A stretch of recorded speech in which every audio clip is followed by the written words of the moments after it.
can you introduce yourself? I'm Stephen Reed. I'm a professor of social psychology at the University of Southern California in Los Angeles. And what's your highest degree? I'm a Ph.D. Where did you earn it? I got my Ph.D. at the University of Texas at Austin. So, describe your sense of fashion. Is it eclectic, classic, trendy, or random? If you're talking about my clothing fashion, I basically am really prone to blue shirts and white pants or beige pants because I don't have to make any choices about what I'm going to wear. Now, what's something that you're working on right now that you're excited about?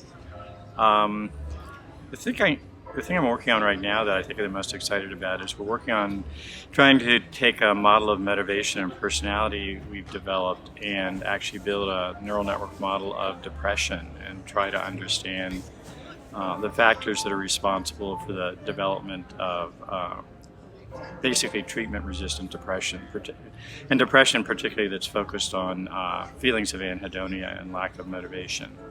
So we're at a conference, so tell me about one of your favorite conference experiences of all the conferences you've been to. I don't know, I can't think of any that really stand out. I mean, there've been a lot of conferences that have been a lot of fun, but I'm not sure I can say, oh yeah, here's one particular experience or one particular talk or anything like that. Okay. So what's a downside of your job?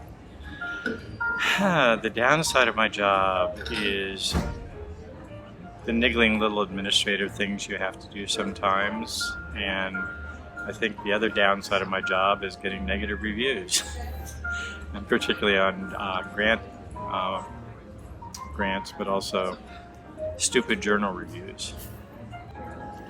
All right, well then tell us about one of your proudest achievements. One of my proudest achievements, actually probably getting an academic job and actually getting tenure at it. It's probably one of my proudest academic achievements. And others are a couple of papers I've done, theoretical models with Lynn Miller. I'm actually really happy on a paper we did on reintroducing dynamic models to social psychology with Eric Vanman and Lynn Miller. I heard that's a good paper. It's a very good paper. If you were finishing high school today, would you pick the same path that led you to where you are now? No. What would the alternate path be? I think I'd probably, things have changed a lot, but I originally thought I was going to be a physicist, and then I decided I wasn't interested in physics enough to want to do it for a career, and then I decided I liked philosophy and ideas and people better. So maybe if I could do it again, I'd not spend all the time I did on physics, although I wish I knew a lot more math and programming than I do. What's a favorite way for you to spend your free time? What free time? When I have free time, reading science fiction, going with my wife up to the wine country in California and drinking too much wine and just chilling out and not doing anything. That sounds good. What's something that frustrates you about your field? I think what frustrates me the most about my field, there are a couple of things. One is sort of the lack of sort of general theory and sort of a general framework for thinking about what social psychology is and how we should be studying it. I think as a lot of psychologists recognize, it's like reading a social psych textbook and everything is like a topic, but there's nothing that, it's like, oh, you have aggression, you have altruism, how do they hang together? And so we don't have a really good framework. And I think one last thing is, social psychologists say they study situations, but they don't, and they don't really have a good idea of what a situation is or how to think about situations. All right, what's something you get very picky about, like a pet peeve? It's a little... You don't have any pet peeves? No, I'm sure I do. I just can't think of them at the moment. Maybe I have too many of them. All right. Name a song that describes your career so far. I don't know. During COVID, I really liked a song by The Weeknd. I think it's called I Can't Feel My Face. It somehow described how I was feeling during during COVID. I don't know if there's any particular song that describes my career. I like that choice, though. That's a good one. Do you have a book, movie, or TV show that you recommend highly? I actually really like WandaVision. So, in books, I like science fiction, particularly by Peter Hamilton.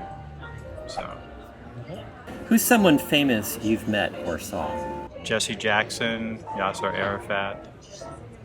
Together? In the same hotel. If, one of the psych conferences, I don't remember whether it was SPSP or APS or APA, was in Washington when Shimon Peres was in town to sign something with Yasser Arafat on a peace deal. And we were in a hotel that had Yasser Arafat. Wow. And so we saw and Jesse Jackson was walking around, and Yasser Arafat's wife was walking through the indoor garden with her baby. That almost goes back to a great conference memory. Well, it was a weird conference memory because, you know, if you took the elevator to the 13th floor, you were met by a group of men carrying semi-automatic machine pistols and grenades and body armor. Wow. It was an interesting conference. What's something that you consider a fact in psychology? I don't know. I think there are a lot of them. I can't think of any one particular one. So we're full of facts. What? Psychology's full of facts. We're full of facts, and if you're talking about social psychology, we're full of facts, but we don't have enough structure to tie them together. Describe your take on Sigmund Freud in one word. Wrong. Who's your role model or role models? I think one role model is Bob Abelson. He's a social psychologist who did a lot of work on computational modeling of social behavior in sort of the late 70s and early 80s. What was your first publication about? My first publication was actually on risk perception. It was a group at University of Oregon when I was there, and the first publication was on what are the dimensions of people's perceptions of risk. And it's my second most highly cited publication. What's a bit of advice you might have for living a good life? I guess I'd sort of two things. One, generally don't be gratuitously mean to people. Generally be nice to people. And I think the other thing is just sort of keep putting one foot in front of the other and keep on moving. What's your favorite city in the world? Paris. Have you ever seen a TV show or movie that comes close to accurately depicting academic life? No. No, they never seem to get it right. No, they don't. And what do you hope to be doing 10 years from now? Sitting drinking too much wine up in San Ynez. All right. Thank you very much, Steve.